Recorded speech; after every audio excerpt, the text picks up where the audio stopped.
Две ривалски групи се собираат на оддалеченост од само 100 метри во поранешната кралска престолнина Цетиње за обредно чествување на Божиќ. Едната група е на Српската православна црква, главното верско тело во Црнагора, додека другата ја следи помалата Црногорско православна црква, која се уште не е меѓународно призната. Контроверзниот закон за верска слобода, усвоен во парламентот кон крајот на декември, додаде масло на огнот во повеќе децениските тензии меѓу ривалските свештенства.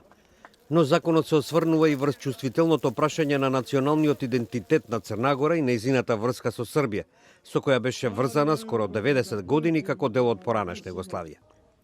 Новиот закон бара верските заедници да докажат дека имаат собственост на имот од пред 1918 година, кога Црногора стана дел од Југославија, ако сакаат да го задржат. Српската православна црква ја обвинува државата дека на ваков начин се обидува да присвои стотина цркви и манастири. Од донесувањето на законот илјадници луѓе учествуваа на вечерни протестни маршеви во црногорските градови, повикувајќи на укинување на законот. Umjesto da Božić dočekujemo onako kako se i dočekuje kod nas pravoslavaca u svom domu, mi smo bili prenuđeni da na ulicama se borimo za očuvanje naših svetinja. Da kažem nešto, svi smo mi različiti, neko osjeća se pastorski, neko crnogorski, ali mislim da ne bi trebala da bude te podjele.